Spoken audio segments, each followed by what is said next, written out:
A homeless man asks Barron Trump for just $1. What happened next was unexpected. Who would have thought Barron Trump's kind response will bring a family together and inspire so many? Barron's simple gesture will change lives in ways no one could ever imagine. In this video, we'll take you through a touching story that will melt your heart. Let's dive in. The city is always busy. Cars honked, people hurried, and their voices filled the air. On a street corner in Cleveland, Ohio, a man sat against an old store wall. His clothes were thin, barely keeping him warm. A worn sign lay beside him. "Anything helps, God bless." His name was Leonard, but most people didn't care. At 42, he had lost everything. Each day was hard for him. Some gave him coins, but most ignored him. Leonard pulled his beanie down and shivered. He watched shoes pass, heels, sneakers, dress shoes. Then he noticed something different. A pair of spotless white sneakers stopped in front of him. They looked expensive, like something only a rich kid would wear. Leonard looked up. A tall teenager stood there, hands in his jacket pockets. His face looked familiar, but Leonard couldn't where he had seen him before. The boy was staring at his phone, unaware that people were watching. Some whispered, others were taking pictures of him. Leonard hesitated. He usually waited for eye contact before speaking, but something about this boy felt different, calm and unhurried. Leonard took a deep breath. "Hey, young man, can you spare $1?" The boy stopped scrolling and tilted his head. Slowly, he looked at Leonard. For a moment, everything seemed still. "What do you need it for?" the boy asked. Leonard blinked. The question wasn't rude. It felt real. "A cup of coffee or maybe a sandwich if I'm lucky," Leonard said, rubbing his hands. The boy put his phone away and stepped closer. People stared, wondering why someone like him would stop for someone like Leonard. But at that moment, nothing else mattered to him. Leonard wanted to hide his face, but the boy's eyes held him still. "What's your name?" the boy asked. "Leonard," he said softly. The boy nodded, thinking for a moment. "I'm Barron," he said. His voice was kind, not proud nor distant. The city noise faded. Something in that moment felt important. Leonard shifted on the hard ground, unsure. Most people walked past, looked away, or dropped coins without a word. But Barron? He stopped. He spoke. He noticed him. Barron crouched, meeting Leonard's eyes. Leonard flinched. No one had done that before. "How long have you been here?" Barron asked. Leonard hesitated. People never asked that. They never cared. But Barron seemed different. "Almost a year. Lost my job. Got sick. Couldn't pay rent," Leonard said. He swallowed hard and continued. "Everything fell apart." Barron listened. His eyes were full of something rare for a person in his position, which was care toward Leonard. Leonard noticed people were watching. They whispered, curious about the young Trump heir kneeling beside a homeless man. "What about your family?" Barron asked. Leonard shook his head. "They're gone.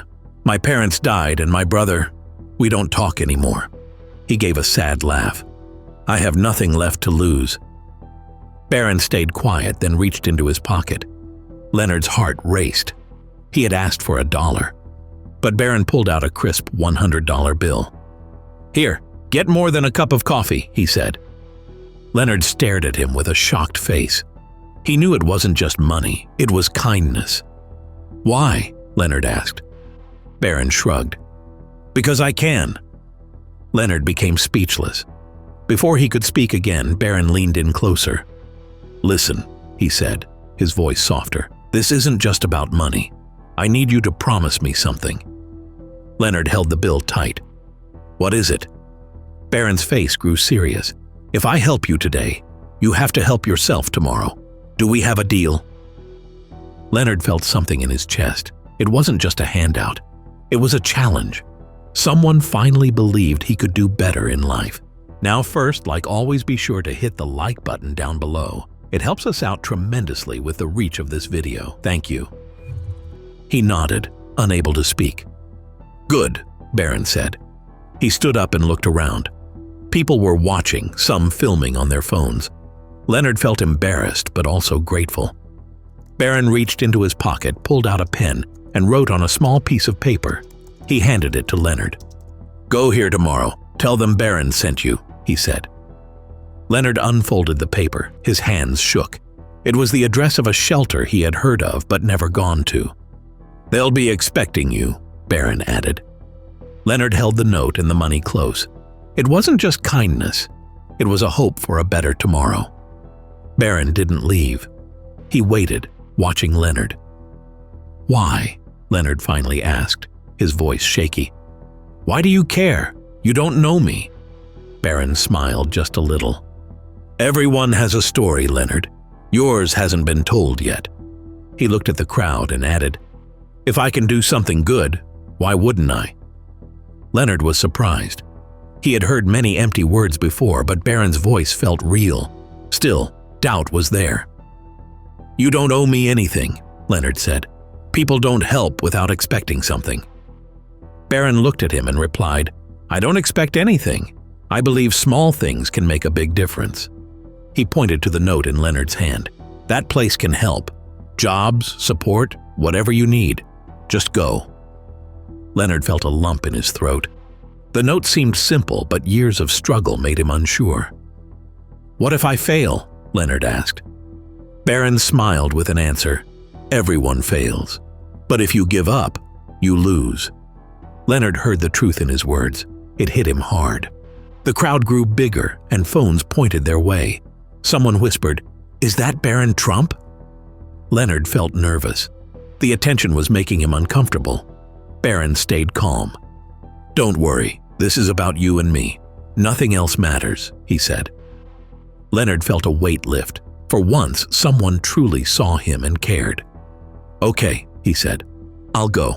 I'll show up." Barron smiled. "That's all I wanted." He stood up, looking at the crowd, and said with a loud voice, "You're stronger than you think, Leonard. Don't forget that."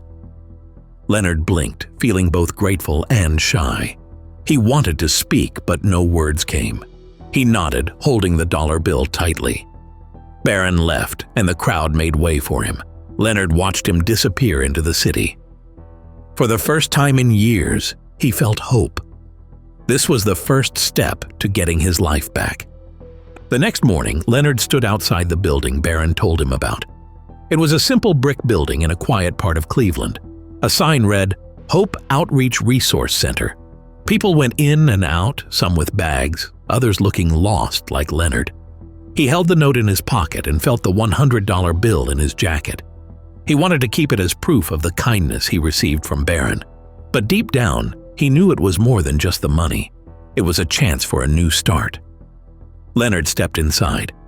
The warmth of the building felt good after the cold outside. The receptionist looked up with a friendly smile. "How can I help?" Leonard handed her the note. "Barron sent me," he said softly. She smiled and said, "We've been waiting for you." She led him deeper into the building. A caseworker listened to Leonard's story and made a plan to help him. They gave him a bed, scheduled a doctor's appointment, and signed him up for job training. Leonard felt a sense of hope he hadn't felt in years. Later, sitting on his bed, he thought about the kindness he had received. It felt like a dream, but it also felt like a fresh start. Leonard thought about Barron's words. He had promised to help himself, and for the first time, he felt it was possible. Barron's kindness spread quickly. A video of him helping Leonard went viral. People shared it, praising him for being kind. Some thought it was fake, but many saw real care from someone with privilege. The video moved many. People sent donations to Hope Outreach Resource Center, inspired by Barron's actions. Leonard didn't know his story was everywhere. He focused on small steps, his first counseling session, filling out job forms, and believing in himself. That night, Leonard felt lighter. He had a simple plan: take one day at a time and keep his promise. By the end of the week, things changed. The shelter staff treated him with kindness, reminding him that his story was just beginning. Leonard's story spread in the shelter. Others saw his courage and followed. "If you can do it, I can too," one man said while patting Leonard in the shoulder. It made Leonard feel very proud of himself. Online, the video with Barron Trump went viral. Millions watched. Even the news talked about it. "Privilege used well," one tweet said. Another wrote, "Kindness like this is rare, but it gives hope." Leonard saw the video. He felt mixed emotions, embarrassment, thankfulness, and more. He barely knew the man in the video, but it was a reminder of how far he'd fallen if it wasn't for Barron. Barron stayed quiet. He never wanted praise for his kindness. It was about Leonard all along. Barron quietly helped the shelter. His donations allowed it to grow and help more people like Leonard. His video of helping Leonard sparked kindness everywhere. People shared their good deeds online using hashtags like #KindnessChallenge and #PayItForward. Local groups started seeing more donations and volunteers than the past years. For Leonard, it was more than just a movement. One night, a man came to see Leonard in the shelter. "Leonard?" he asked. Leonard looked up and knew him right away. "Paul?" Leonard whispered. It was his brother. They hadn't spoken in years. The two men sat silently. The years apart brought tension between them. "I saw the video," Paul said. "I should have reached out." Leonard shook his head, tears in his eyes. "It's not your fault. I didn't make it easy to find me." Paul put his hand on Leonard's shoulder. "I'm here now, and I'll stay." The reunion was sweet, even with the pain. It was a step toward healing. Leonard's story was no longer just a tragedy. It was a story of strength and hope. Thanks for watching. See you next time.